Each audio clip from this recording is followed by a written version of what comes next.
Cobrança e afago. Após o empate amargo sofrido pelo Vasco ontem no Mineirão, diante da equipe do Cruzeiro, o técnico argentino Ramon Ángel Dias foi por um outro viés e fez questão de elogiar o elenco cruzmaltino. E além de elogiar o grupo, pelo empate, pelo ponto conquistado dentro do Mineirão, fez questão de deixar bem claro aos adversários que o Vasco, como ele costuma dizer, não vai barrar e vai causar dificuldades até o final do Campeonato Brasileiro. Restam a partir de agora, torcedor vascaíno, apenas 4 partidas, 12 pontos em disputa. O Vasco tem 3 à frente do Bahia, o primeiro time dentro da zona do rebaixamento. Resumindo, só depende do Vasco da Gama para não cair à segunda divisão. E a primeira das próximas 4 decisões acontece já nesse próximo sábado. Melhor dizendo, depois de amanhã, contra o Atlético Paranaense, dentro da Arena da Baixada. A partir de agora, torcedor, não tem mais jogo tranquilo, não tem mais jogo calmo.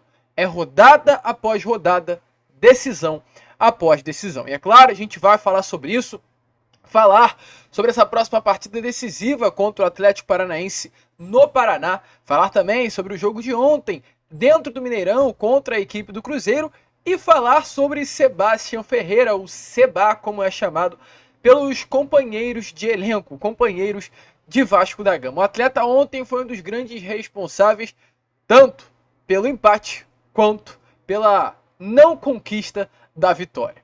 A gente vai falar sobre isso, um Acorda Vascão movimentado, agitado, cheio de novidades que, é claro, você, torcedor cruzmaltino, não poderá perder. Mas olha, Vascão, antes de começar esse vídeo, antes de deixar aí todos vocês muito bem informados sobre o nosso cruzmaltino, como eu sempre faço aqui no canal, quero dar as boas-vindas a todos que estão chegando aqui pela primeira vez. Para quem ainda não me conhece, eu sou o Lucas e você está aqui no canal do Gigante Vasco, o canal do torcedor vascaíno. E olha, Vascão, é o seguinte, você que está aí à procura de um canal que fale de Vasco, que deixe todos muito bem informados sobre o nosso cruzmaltino, que informe sobre o nosso Vasco da Gama, esteja aqui diariamente, a show. Estamos aqui todos os dias, 3 vezes ao dia, com a Acorda Vascão às 7 horas da manhã em ponto.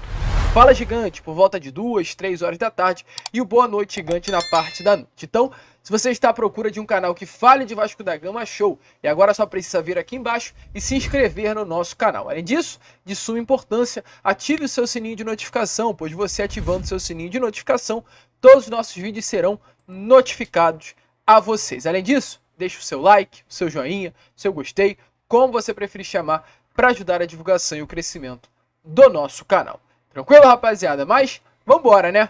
Vambora, sem muita enrolação, fala logo de Vasco da Gama, pois ontem, dentro do Mineirão, às 7 horas da noite, o Vasco enfrentou a equipe do Cruzeiro, atual 16ª colocado do Campeonato Brasileiro. O jogo terminou empatado pelo placar de 2-2. O Vasco terminou a partida com 51% da posse de bola, enquanto o Cruzeiro, mandante, terminou o jogo com 49% da posse. O Vasco chegou 9 vezes ao gol do Cruzeiro, enquanto o Cruzeiro chegou 14 vezes ao gol do Vasco da Gama. Sobre êxitos nas finalizações, o Vasco dos 9 acertou 4 vezes o alvo, já o Cruzeiro dos 14 chutes acertou 4 vezes o gol do Vasco da Gama. Um jogo muito parelho, um jogo muito equilibrado, que durante os 90 minutos, cada equipe teve um pouquinho da partida, cada equipe mandou mais. O Vasco começou o jogo muito bem, organizado, taticamente muito bem postado, sendo superior à equipe do Cruzeiro. E não à toa, aos 15 minutos da primeira etapa, com o uruguaio Puma Rodrigues, muito contestado, que ganhou a sua vaga de titular ontem, devido à ausência de Paulo Henrique por uma suspensão, por ter levado o 3º cartão amarelo contra a equipe do América Mineiro no final de semana retrasado contra a equipe do América, acabou se dando essa oportunidade a Pumita, que marcou um golaço, um lindo gol, numa bola lançada pelo Maicon. O Rossi faz um pivô, o Puma passa nas costas do lateral esquerdo Marlon do Cruzeiro, faz uma linda jogada em cima do zagueiro Luciano Castan e acerta um chute lindo, um chute realmente difícil de se acertar, e consegue marcar o primeiro gol do Vasco na partida e abrir o placar no jogo do Mineirão. Porém, o Vasco, após marcar esse primeiro gol, acabou abrindo. O Vasco, de fato, se abriu para o Cruzeiro, de forma até surpreendente, porque o Vasco automaticamente era para ter se fechado, ter tomado o controle da posse, esperar o Cruzeiro sair para o jogo e conseguir chegar ao segundo, ao terceiro gol. O Cruzeiro, taticamente, ontem pareceu ser uma equipe muito fraca. O Cruzeiro enfrentou a equipe do Fortaleza no último sábado. Eu não assisti a partida, mas vi muitos comentaristas abordando sobre esse jogo e muitos comentaristas confirmando que o Cruzeiro foi massacrado pela equipe do Fortaleza dentro da Arena Castelão. E ontem o Cruzeiro não foi amassado pelo Vasco da Gama, pois o Vasco não se impôs a isso. Se o Vasco quisesse se impor contra a equipe do Cruzeiro, mesmo dentro do Mineirão, conseguiria amassar a equipe de Minas Gerais. Porém não fez. O Vasco nem amassou o Cruzeiro, mas deu espaço para o Cruzeiro jogar.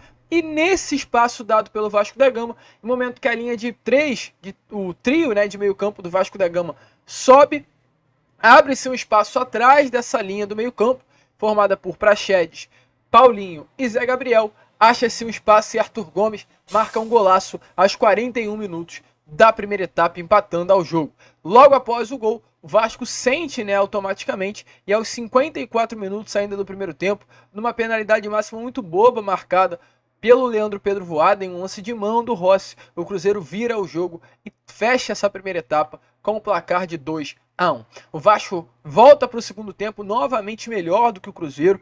O Ramon Dias faz algumas alterações, as 3 primeiras aos 12 minutos da primeira etapa. Entrou Payet no lugar do Rossi, Marlon Gomes no lugar do Praxedes e Jair no lugar do Paulinho, pois nitidamente o meio-campo do Vasco não estava funcionando. E após essas 3 primeiras alterações, novas ainda são feitas. O Léo entra no lugar do zagueiro Maicon. O Léo, de fato, muita gente não compreendeu essa alteração, mas o Léo é um zagueiro muito mais armador do que o Maicon e, acima de tudo, é um zagueiro mais rápido, mais novo, e como o Vasco, por estar atrás do placar, precisaria se lançar ao ataque, automaticamente o Cruzeiro iria explorar a bola nas costas do sistema defensivo.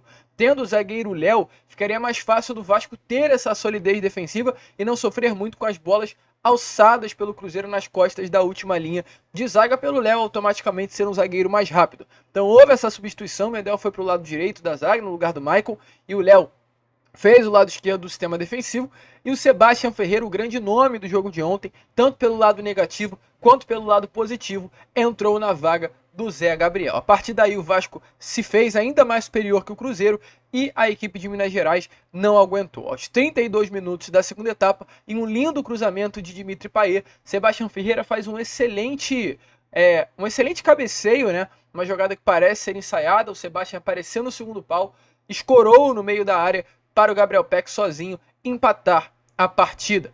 Um jogo que ficou nítido. Se o Vasco apertasse um pouquinho mais, conseguiria sair com os 3 pontos de Minas Gerais. Não aconteceu. Ficou essa sensação no meio da torcida do Vascaíno do tipo que dava para conquistar os 3 pontos. Mas para Ramon Rio Dias, há de se felicitar.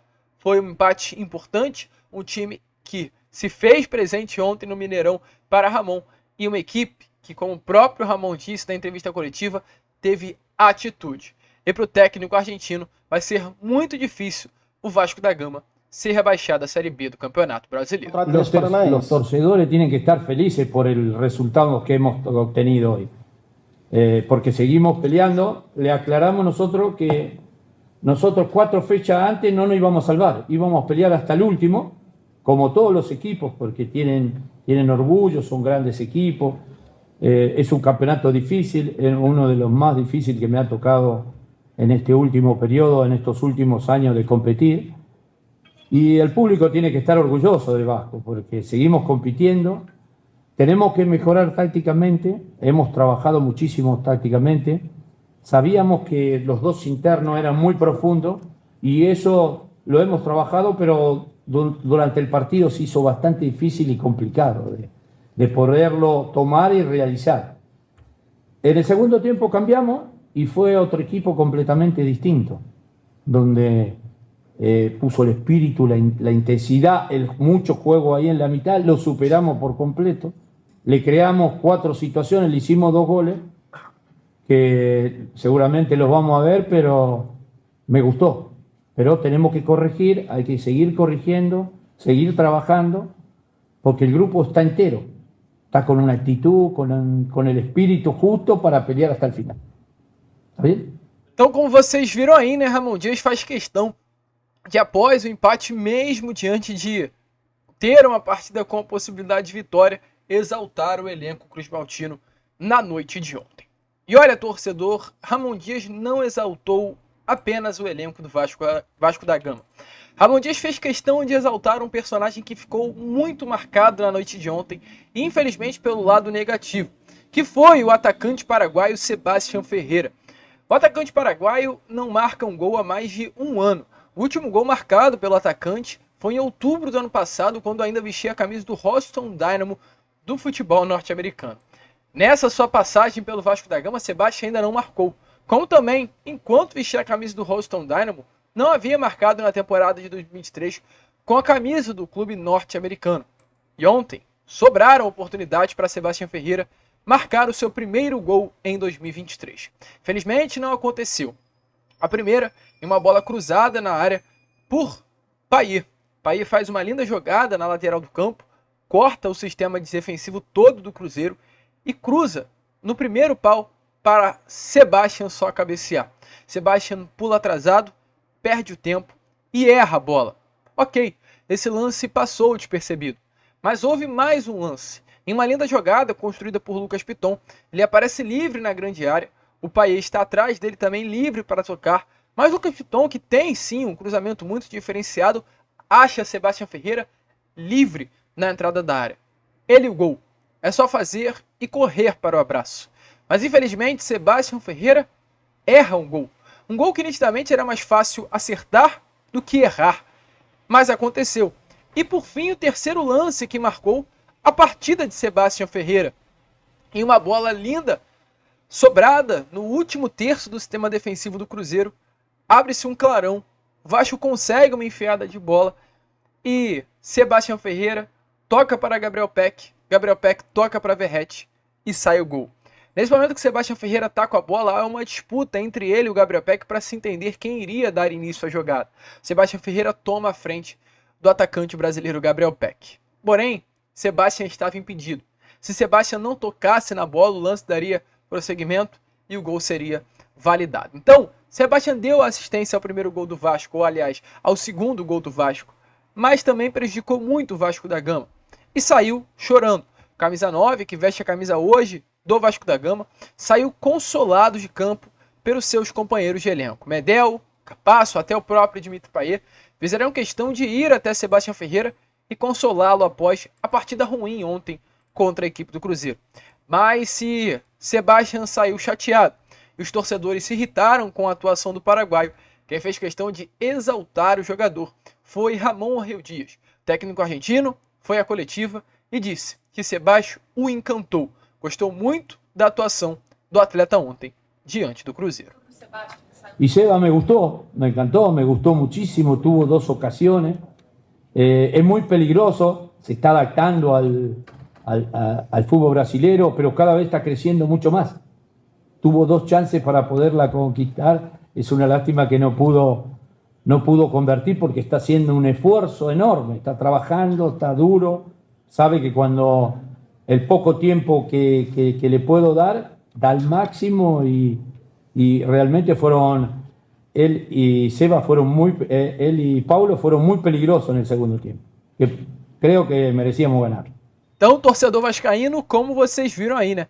Sebastián Ferreira muito elogiado por Ramon Arreu Dias. Você acha que esse elogio aí é para aumentar a autoestima do jogador ou é realmente um elogio sincero por parte do técnico vascaíno? Coloque a sua opinião aí nos comentários. E agora, né, torcedor, é virar completamente a chave e focar na partida desse próximo sábado, depois de amanhã, que estará acontecendo contra a equipe do Atlético Paranaense dentro da Arena da Baixada. Chega um pouco aqui ao lado para vocês verem nesse momento como está a tabela do Campeonato Brasileiro. Hoje ainda restarão alguns jogos atrasados. Entrarão em campo tanto o Botafogo contra o Fortaleza na Arena Castelão, quanto também Flamengo e Red Bull Bragantino no Maracanã. Esse jogo de Fortaleza é uma partida para o torcedor vascaíno ficar de olho, Pois dos últimos 5 jogos, Fortaleza tem 4 derrotas e um empate. Dos últimos 8 jogos, inclusive, são 6 derrotas e 2 empates. Fortaleza não vence os seus últimos 8 jogos, então é um jogo para ficar de olho. Que mais uma derrota hoje do Fortaleza para o Botafogo fará com que o Fortaleza automaticamente seja um clube na luta pelo rebaixamento, pela permanência na primeira divisão do Campeonato Brasileiro. Porém, já o jogo de Red Bull Bragantino e Flamengo não interessa ao Cruz Maltino. A partir de agora é olhar a 35ª rodada, que começa amanhã, sexta-feira, às 9 horas da noite. Bahia e Corinthians se enfrentarão dentro da Neoquímica Arena. Um jogo que é muito importante para todo o torcedor cruzmaltino, já que teremos o 11º enfrentando o 17º colocado. O Vasco hoje tem 41 pontos, o Bahia tem 38, está na 17ª colocação. E temos também o Corinthians com 44 pontos na 11ª colocação. Ou seja, a equipe que está a 3 pontos a mais do que o Vasco da Gama, que é o Corinthians, enfrenta a equipe que está com 3 pontos a menos do que o Vasco da Gama, que é o Bahia. O Vasco está no meio termo desses dois clubes que estarão se enfrentando amanhã à noite em São Paulo. No sábado, o Vasco volta a campo, enfrentará a equipe do Atlético Paranaense dentro da Arena da Baixada às 7h30 da noite. Além disso, também de olho nas equipes que lutam pela permanência na primeira divisão. A equipe do Santos enfrenta no domingo o Botafogo no Newton Santos. Cuiabá enfrenta o São Paulo dentro do Morumbi no domingo às 6h30 da tarde. Fortaleza enfrenta a equipe do Palmeiras também no domingo às 6h30. Já na segunda-feira será o grande jogo dessa rodada para a parte de baixo da tabela. Goiás e Cruzeiro se enfrentam às 9 horas da noite no estádio Ailê Pinheiro, dentro da Serrinha. Um jogo importantíssimo que é para o torcedor vascaíno ficar ligado, ficar de olho, um jogo que poderá definir essa reta final de Campeonato Brasileiro. Dependendo do resultado de Goiás e Cruzeiro, o Vasco poderá terminar essa rodada muito longe da zona do rebaixamento ou muito perto do Z4. Depende do Vasco da Gama em si e depende também da sequência de resultados dessa 34ª rodada de Brasileirão. Certo é, o Campeonato Brasileiro está na sua reta final, o Campeonato Brasileiro está se afunilando a cada dia que passa, mas ainda só depende do Vasco da Gama. O Vasco está a 3 pontos à frente do Bahia, o Vasco ainda só depende dele para não cair a Série B do Campeonato Brasileiro, terá mais 4 jogos pela frente, sendo 2 em casa contra Corinthians e Red Bull Bragantino na última rodada do Brasileirão. É vencer ou vencer, é rodada a rodada para que o Vasco permaneça na elite do futebol brasileiro em 2023. A gente, torcedor vascaíno, fica por aqui. Esse foi o Acorda Vascão, apenas o primeiro vídeo, desta sexta-feira, ou melhor, desta quinta-feira, e retornaremos ainda hoje com Fala Gigante na parte da tarde, teremos também o Boa Noite Gigante na parte da noite, e contaremos com a presença de todos vocês. Vamos que vamos! Se inscrevam, compartilhem, e como sempre falamos aqui, saudações vascaínas!